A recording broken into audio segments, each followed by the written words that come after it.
নমস্কার বন্ধুরা, অ্যাঞ্জেল বৈশাখী ব্লগে আপনাদের সবাইকে স্বাগতম। চলুন, আজ বৃহস্পতিবার, আজকে একটু ঠাকুরকে ফুলমালা দিয়ে দিলাম আমি।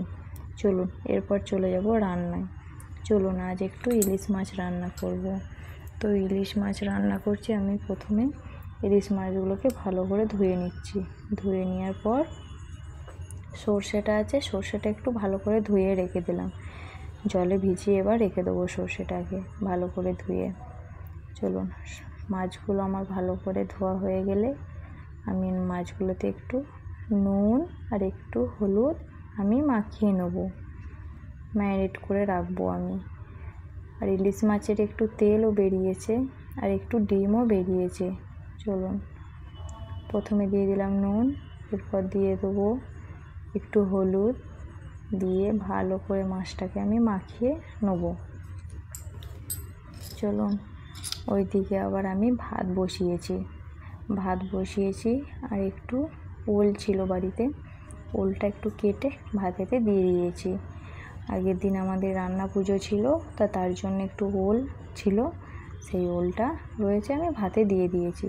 আর দেখুন পাশে একটু ডালও বসিয়ে দিয়েছি। আর ইলিশ মাছগুলো আজকে আমি একটু ইলিশ মাছের ঝাল করব।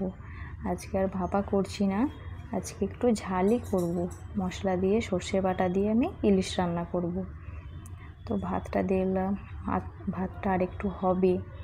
চলুন, আমি একটু তেল ঢেলে নিলাম জায়গাতে। তো আমি প্রথমে একটু সাদা তেল দিয়ে দিচ্ছি আর একটু ভালো করে মাছটা একটু টেস্টি করার জন্য আর একটু সর্ষের তেল আমি ঢেলে নেব। তো আমরা সর্ষের তেল অতটা খাই না, তো টেস্টির জন্য একটু একটু তরকারিতে দিই। চলুন এবার একটি একটি করে মাছগুলোকে আমি তেলে ছেড়ে দিই। তো মাছগুলোকে আমি একটু ভেজে নেব। অনেকেই আছে যে ইলিশ মাছ মানে কাঁচা রান্না করে ভাপিয়ে, তো আমি আবার একটু হালকা করে না তেলেতে ছেঁকে নিলে ঠিক ভালো লাগে না, খেতে পারি না। তো বেশি ভাজবো না, হালকা মিডিয়াম আঁচে রেখে আমি হালকা করে ভেজে নেব। এইভাবেই আমি সব মাছগুলোকে একটি একটি করে ভেজে নেব। চলুন, ওইদিকে আমি ডালটাও নামিয়ে দিয়েছি। ডালটা আমার সেদ্ধ হয়ে পাশে বসানো আছে, আমি ওটা হয়ে মাছটা রান্না হয়ে গেলে আমি পরে ডালটা তৈরি করে নেব। চলুন, দেখুন আমার মাছগুলো মোটামুটি প্রায় ভাজা হয়েই গেছে। এবার আমি মিক্সিতে কাঁচা লঙ্কা, একটু সর্ষে, সাদা সর্ষে, কালো সর্ষে আর একটু পোস্ত দিয়ে আমি মিক্সারে একটু পেস্ট করে নিচ্ছি আমি ভালো করে। চলুন, এদিকে মাছের ডিমটা ছিল, ডিমগুলোও একটু ভেজে নিচ্ছি ভালো করে, অল্প একটু বেরিয়েছে। এদিকে কেটে রেখেছি টমেটো, কাঁচা লঙ্কা। এরপর চলুন, সেই মাছের ডিম ভাজা তেলটা আমি তুলে রেখে দিয়েছি সাইডে। ওটা ভাত দিয়ে খেতে খুব সুন্দর লাগে। এখানে আলাদা করে তেল দিয়ে ওতে একটু দিয়ে দেবো কালো জিরে, এরপর দিয়ে দেবো একটু তেজপাতা, তারপর দিয়ে দেবো একটু কাঁচা লঙ্কা, এরপর আমি টমেটোটা দিয়ে দেবো, দিয়ে ভালো করে আমি ভেজে নেব। মিডিয়াম আঁচে রেখে 2 থেকে 3 মিনিট, 2 মিনিটের মতন ভেজে নিয়ে আমি এতে দিয়ে দিয়েছি হলুদ গুঁড়ো, লঙ্কা গুঁড়ো, জিরে গুঁড়ো। এই 3টি মশলা দিয়ে আমি মশলাটা করে নিয়েছি। এরপর আমি দিয়ে দেবো ওই মিক্সিতে পেস্ট করা সেই মশলাটা। ভালো করে দিয়ে আমি এবার এটিকে মিক্স করে নিচ্ছি। এটিকে ভালো করে মিশিয়ে নিলাম।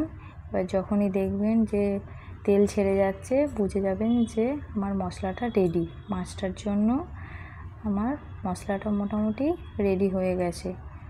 এরপর আমি এতে একটু দিয়ে দেবো জল দিয়ে ভালো করে আমি এটাকে মিশিয়ে নেব।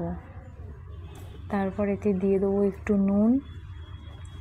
নুনটা আমার আর করা হয়নি ভিডিওটা। তো এরপর আমি নুন দিয়ে দেওয়ার পর দেখুন এবার জলটা একটু ফুটে উঠেছে। তো জলটা ফুটে উঠেছে, আমি এবার একটি একটি করে মাছগুলো সব আমি দিয়ে দেবো। এরপর দিয়ে দেওয়ার পর মাছটা যখন একবারে জলটা পুরো শুকনো শুকনো হয়ে যাবে, হালকা গ্রেভি করা, তখন আমি মাছটাকে থালায় ঢেলে নেব। চলুন, আপনারা যদি আমার চ্যানেলে নতুন হয়ে থাকেন তাহলে প্লিজ সাবস্ক্রাইব করে দেবেন চ্যানেলটা, আর কমেন্ট করতে ভুলবেন না, আর প্লিজ একটা লাইক যদি ভিডিওটি ভালো লেগে থাকে। দেখুন আমি মাছের ভাজা ডিমগুলো দিয়ে দিয়েছি, তো ঝোলটা ভালো রান্না হচ্ছে। আমি এটিকে এবার একটু চাপা দিয়ে দেবো।